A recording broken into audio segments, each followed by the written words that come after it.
Hello guys, welcome to my YouTube channel. I am Shivalika Dashmana, currently pursuing B.Ed from IPU. किस college से? इस college से, saint Lawrence college of higher education से मैं B.Ed कर रही हूँ. And my rank was 541 last year. मैंने लास्ट ईयर एग्जाम दिया था. 2024 बैच की हूँ मैं, 2024 to 2026. सो बेसिकली मुझे पता है कि आईपीयू में एडमिशन प्रोसेस क्या होता है, कैसे तुम्हारा एडमिशन हो जाएगा आईपीयू में, एंड क्या ये बेस्ट है, और अगर है तो क्यों है, और नहीं है तो क्यों नहीं है. ठीक है, ये सारे के सारे चीजें बता दूंगी. एंड मैंने ग्रेजुएशन जो थी प्राइवेट यूनिवर्सिटी से किया था. सो मुझे लगता ही था कि आईपीयू में एडमिशन होना बहुत हार्ड है, बहुत डिफिकल्ट है, but it is not. Top की आईपीयू के जो कॉलेजेस हैं B.Ed के, वहां पे एडमिशन होना हार्ड है, बट 20 कॉलेजेस हैं तो यार कहीं ना कहीं तो हो ही जाएगा. बट क्या वो टॉप 5 या टॉप 6 में एडमिशन हो रहा है, दैट इज लाइक प्रिपरेशन से होगा. Let's get into the video. मैं सबसे पहले बताती हूँ एडमिशन प्रोसीजर कैसा होता है. यहाँ पे प्रोसेस कैसे शुरू होता है. ग्रेजुएशन में 50% होने चाहिए. अगर ग्रेजुएशन में बाई चांस तुम्हारे 50% नहीं है तो पोस्ट ग्रेजुएशन कर लो, उसमें 50% तो सबके ही होते हैं. एंड रिलैक्सेशन है फॉर लाइक रिजर्व्ड कैटेगरीज, 5% का रिलैक्सेशन है. एंड IPU CET B.Ed का एग्जाम फॉर्म फिल कर सकते हो. एग्जाम में 4 पार्ट आते हैं: English, reasoning, general awareness, teaching aptitude. 25 question, total 100. तो इन टोटल 100 में से अगर 90 अबव है, यू विल इजीली 90 तक आ रहे हैं, 85 अबव मान के चलो, 85 अबव आ रहे हैं तो you will easily get SCRT. अगर 70 अबव आ रहे हैं तो टॉप 5 कॉलेजेस में कहीं ना कहीं तो एडमिशन हो ही जाएगा. रीजनिंग में एनालॉजी, ये सारे के सारे जो टॉपिक हैं लिखे हुए हैं मैंने, इन सबको कंप्लीट कर लेना. रीजनिंग बहुत ज्यादा इंपॉर्टेंट है. लाइक मैंने पेपर जब कर रही थी ना, तो रीजनिंग में मुझे सबसे ज्यादा टाइम लगा था. एंड आई थिंक मेरे 4 क्वेश्चन जो थे रीजनिंग के छूट भी गए थे, इवन तो मुझे आते थे. रीजनिंग में लाइक सवाल ही ऐसे करे जाते हैं इसमें कि टाइम वेस्ट हो, टाइम यूज हो. तो ईजी नहीं आता रीजनिंग पार्ट. प्रैक्टिस से ही रीजनिंग स्ट्रांग होगी. फिर हमारा टीचिंग एप्टीट्यूड आता है. ये सारे के सारे जो टॉपिक्स है इनको कवर अप कर लेना बिफोर गिविंग द एग्जाम. मैंने बुक भी देखो, मैंने इस वाली बुक से प्रिपरेशन की थी अपनी आईपीयू की. And I show you even कि मेरे पास ये अभी भी रखी हुई है. मैंने इसका हर एक पन्ना पढ़ा है. ठीक है, तो लैंग्वेज में ये सारे के सारे जो टॉपिक्स है, और इस बुक में जो सारे के सारे टॉपिक्स है उनको कवर अप कर लेना. तो इसका स्क्रीनशॉट ले लेना.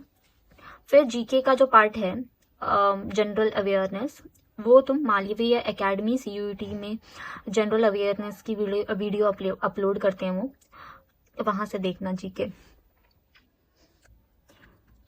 अब देखो 3 पड़ाव पार करने होते हैं पैसों के भी, मतलब जहां पे तुम्हें पैसे भरने होते हैं. 4 जगह तुम्हें पैसे भरने होते हैं. पहला तुम रजिस्ट्रेशन, ये मेरा है, मैंने रजिस्ट्रेशन फीस करी थी आईपीयू के लिए, जिसमें 1500 रुपए भरे थे मैंने. फिर काउंसलिंग फीस रजिस्टर किया मैंने एग्जाम के लिए, फिर एग्जाम देने गई, फिर रिजल्ट आया, फिर उसके बाद काउंसलिंग फीस भरी मैंने. ठीक है, कि मेरे को एडमिशन लेना है, इसके लिए काउंसलिंग फीस भरी मैंने 1000 रुपीज. फिर मैंने एक सीट एक्सेप्ट की. सीट एक्सेप्ट करने के लिए भी मैंने सीट की पेमेंट की है, दैट इज 60,000. सो चलो अब कंपेयर करते हैं विद अदर B.Ed कॉलेजेस. अब देखो B.Ed कॉलेज, आईपीयू के अलावा भी अलग कॉलेजेस हैं जो B.Ed करवाते हैं. रेपुटेशन के बारे में बात की जाए तो आईपीयू काफी रिनाउंड है दिल्ली NCR में.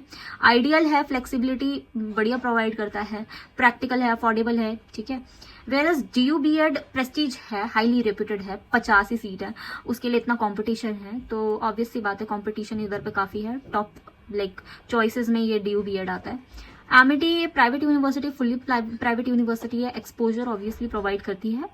एमिटी भी फ्लेक्सिबिलिटी प्रोवाइड करती है, बट यहाँ पे एकेडमिकली रिगरस नहीं है. लाइक आईपीयू में हर एक कॉलेज में इंटरनल और एक्सटर्नल एग्जाम्स होते हैं, बट एमिटी में नहीं होते हैं. ड्यू में भी बहुत ज्यादा इंटरनल एक्सटर्नल, ड्यू में भी एग्जाम्स होते हैं, टफ एग्जाम्स. इवन जो ड्यू का एग्जाम भी होता है वो भी टफ होता है. बट आईपीयू में, एमिटी में कोई इंटरनल नहीं होता, कोई एक्सटर्नल नहीं होता. डायरेक्ट एक एग्जाम देते हैं, फाइनल वाला जो होता है एक्सटर्नल वो भी होगा. वाइवा जो होता है वो एक्सटर्नल होता है, बट हर एक एग्जाम एक्सटर्नल नहीं होता है, कॉलेज के अंदर होता है. बट आईपीयू में तुम बाहर एग्जाम देने जाते हो. ठीक है, सेंटर्स पड़ते हैं तुम्हारे. MDU या फिर KU, ये जो हरियाणा की तरफ यूनिवर्सिटी है, डिस्टेंस एजुकेशन प्रोवाइड करती है. एंड अगर तुमने बीएड के लिए अप्लाई किया होगा तो यहाँ से कॉल ज़रूर आया होगा। तो यहाँ पे रेपुटेशन लाइक नॉर्मल है, मॉडरेट है। ये एक पर्टिकुलर इंसान पे डिपेंड करता है कि वो कितनी मेहनत करता है, कितने एफर्ट्स डालता है, कहाँ कहाँ एक्सपोजर के लिए खुद ढूंढता है। तो डिग्री प्रोवाइड करते हैं बट एक्सपोजर नहीं। सीट अवेलेबिलिटी, आईपीयू में 1000 सीट्स हैं, हर कॉलेज की 100 सीट्स है। डीयू में बहुत लिमिटेड है, 50 है। एमिटी में सीट्स तो अवेलेबल हैं बट फीस हाई है। Fees high in the sense, देखो यहाँ पे 2 लाख है, यहाँ पे 3 लाख है, 1 लाख का डिफरेंस है। और ये नोएडा में पड़ती है यूनिवर्सिटी, तो नोएडा में आने जाने का एक्सपेंस भी 150 अराउंड तो डेली का पड़ता है, ठीक है। वहाँ का ऑटो भी ज़्यादा महंगा, मतलब पैसा ज़्यादा लेता है, 30 रुपीज़ लेता है या फिर 20 रुपीज़ लेगा। एमडीयू वगैरह जो है, ये यूनिवर्सिटी इजीली सीट अवेलेबल है, ऐसा कोई डिस्टेंस मतलब दिक्कत नहीं है, बट डिस्टेंस मोड में एजुकेशन प्रोवाइड करते हैं। इंटर्नशिप अपॉर्चुनिटी, आईपीयू में फर्स्ट सेमेस्टर में भी इंटर्नशिप होती है, और अच्छा आईपीयू का कॉलेज होगा तो 15 डेज एग्जैक्टली 15 डेज की इंटर्नशिप होगी। हमारे में सिर्फ 6 डेज की हुई थी, लाइक 1 हफ्ते की इंटर्नशिप हुई थी पहले सेमेस्टर में। दूसरे सेमेस्टर में अप्रैल से इंटर्नशिप है। थर्ड सेमेस्टर में तो पूरा इंटर्नशिप ही होती है, तो इंटर्नशिप के लिए आईपीयू बेस्ट है। एमिटी में फर्स्ट सेमेस्टर में इंटर्नशिप होती है, ऑब्जर्वेशन एक बार ही करवा देते हैं, फिर डायरेक्ट थर्ड सेमेस्टर में लाइक इंटर्नशिप होती है। एमडीयू में जो है, ये एमडीयू केयू डिस्टेंस वाले जो होते हैं, यहाँ पे कोई इंटर्नशिप नहीं, ऐसा कोई जोर जबरदस्ती जोर नहीं प्रोवाइड करते। ये बस बोलते हैं कि तुम्हारी इंटर्नशिप शुरू हो गई है एंड लाओ, तुम्हें कॉलेज खुद स्कूल्स खुद ढूंढने होते हैं। आईपीयू में तुम्हें स्कूल्स खुद मिलेंगे, ठीक है। आईपीयू कॉलेज जिस भी कॉलेज में होंगे वो स्कूल्स प्रोवाइड करता है।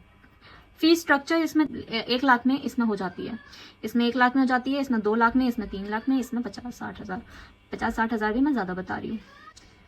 इंटर्नशिप प्रैक्टिकल एक्सपोजर डिफरेंस क्या है? आईपीयू में ऑब्जर्वेशन का मैंने बता दिया है, इंटर्नशिप क्या कैसे होती है, और लेसन प्लान्स। देखो लेसन प्लान 50-50 बनाने होते हैं। 50-50 इसलिए लिखे हैं 50 फॉर लाइक एक सब्जेक्ट, 50 फॉर सेकंड सब्जेक्ट। एक पेडागोगी का कौन सा सब्जेक्ट है तुम्हारा और सेकंड किसका। डीयू में भी सेम ऐसा ही सीन है, बट मुझे ज्यादा इन्फॉर्मेशन नहीं है डीयू की, तो फिर मैंने नहीं लिखा है। एमईटी में फर्स्ट सेमेस्टर में ही इंटर्नशिप कंडक्ट होती है, ऑब्जर्वेशन वाली। डायरेक्ट इंटर्नशिप होती है थर्ड सेमेस्टर में, एंड लेसन प्लान्स 25 होते हैं, जो कि तुम्हें खुद बनाने होते हैं। आईपीयू, एमईटी, डीयू, तुम्हें जो लेसन प्लान्स है वो खुद ही बनाने हैं। एमडीयू केयू वगैरह में ऑब्जर्वेशन एक साल में एक बार होती है और सेल्फ अरेंज करनी पड़ती है। इंटर्नशिप जो होती है 4 मंथ की इंटर्नशिप होगी, जो कि तुम्हें आगे फिर से अगेन खुद ही ढूंढनी पड़ेगी। लेसन प्लान्स जो होते हैं वो यूनिवर्सिटी की गाइडलाइंस पर डिपेंड करेंगे कि वो खुद लाइक लेसन प्लान कैसे बोल रहे हैं, 5 बोल रहे हैं, 10 बोल रहे हैं या फिर 12 बोल रहे हैं। तो इतना ज्यादा मतलब प्रेशर नहीं है इधर वाले में। इन तीनों में तुम्हें खुद बनाने पड़ेंगे। एंड एक लेसन प्लान को बनाने में मेरी फ्रेंड बता रही थी कि 3 आवर्स लग जाते हैं। सो लगा लो कितना टाइम लगेगा फिर 50-50 बनाने में। प्लेसमेंट अपॉर्चुनिटी और रेपुटेशन टीचिंग फील्ड में किन कॉलेजेस की बेस्ट है? देखो प्लेसमेंट अपॉर्चुनिटी कोई भी कॉलेज हो, कोई भी कॉलेज प्रोवाइड नहीं करता, तो इस ख्वाब में मत रहना कि हाँ हमें इधर से प्लेसमेंट अपॉर्चुनिटी मिलेगी। एक्सपोजर प्रोवाइड करता है, पर प्लेसमेंट अपॉर्चुनिटी तुम्हें खुद ढूंढनी पड़ती है। तुम्हें खुद आर्टिकल्स पढ़ने पड़ेंगे, न्यूज़पेपर्स पढ़ने पड़ेंगे, एडवर्टीजमेंट्स पढ़ने पड़ेंगे, और लाइक इधर उधर कॉलेजेस स्कूल्स में बात करनी पड़ेगी, इंटरव्यूज देने पड़ेंगे, खुद करना पड़ेगा। लिंक्डइन हो गया, इंस्टाग्राम हो गया, जहां पे भी एडवर्टीजमेंट आते हैं स्कूल से लेके, वहां पे तुम्हें खुद अप्लाई करना पड़ेगा, तुम्हें कॉलेज से कोई नहीं बोलेगा, ठीक है। आईपीयू क्यों चूज करें? अफोर्डेबल फीस है, फैकल्टी बड़ी अच्छी है आईपीयू में, करिकुलम बहुत बढ़िया है, ठीक है। तुम्हारे को जो करिकुलम आईपीयू है सभी में एक जैसा होगा। इंटर्नशिप प्रोवाइड करता है, स्ट्रक्चर्ड इंटर्नशिप है, और कॉलेजेस बड़ी अच्छी लोकेशन में लोकेटेड है। सीटेट और टेट एग्जाम से लेके कॉम्पिटिटिव मतलब बातें भी होती हैं क्लास में, और टीचर्स भी बताते हैं कि क्या आएगा। ऑब्वियसली हमारे जो जितने भी आईपीयू की फैकल्टी होंगे उन्होंने नेट एग्जाम क्लियर किया होगा, उन्होंने सीटेट भी क्लियर होगा, तो उनसे बढ़िया गाइडलाइन कोई नहीं देता। सो एक हो जाता है कि तुम्हें कोई सपोर्टर मिल जाता है, गाइड मिल जाता है। Next comes tips for the students. मेरी ये कॉलेजेस की प्रेफरेंस थी। पहला था saint Lawrence college of higher education, दूसरा SCRT, तीसरा लीलावती, चौथा कालका फेयरफील्ड। अब इनमें से भी अगर मैं बेस्ट बताऊं ना कि टॉप रैंक में कौन आते हैं, तो फर्स्ट में SCRT आता है। मेरे को पता था इधर पे होना नहीं है मेरा, तो मैंने इसको सेकंड प्रेफरेंस लिखा। फर्स्ट मेरा सेंट लॉरेंस था, क्योंकि ये मेरे घर से बहुत पास है। मुझे जेन्युइनली आधा घंटा लगता है अपने कॉलेज से जाने में और आने में, तो आधे घंटे में मैं चली जाती हूँ, आधे घंटे में मैं आ भी जाती हूँ। वेयर एस लीलावती में भी मुझे मंडी हाउस में था लीलावती, बट उधर से जो ऑटो था वो 30 रुपये डेली ले रहा था। मैंने सोचा कि यार फालतू में हर दिन मेरे को लाइक ट्रैवल एक्सपेंस भी देना ही पड़ेगा, एंड लाइक कहीं से भी लूँ वैल्यू तो एक ही होगी बीएड की। तो इधर से मैंने लीलावती को इसीलिए मैंने चूज़ नहीं किया था, मैंने सेंट लॉरेंस को चूज़ किया था। वेयर एस कालका इज़ वेरी नाइस, बट बहुत दूर था, तो मैं चाहती नहीं थी कि मेरा कालका में आए। मुझे कालका से मतलब कॉल भी आया था कि कालका में एडमिशन ले लो आप, बट बहुत दूर था ये, तो मैं नहीं चाहती थी इधर पे गलती से भी मेरे फर्स्ट राउंड में नाम आ जाए।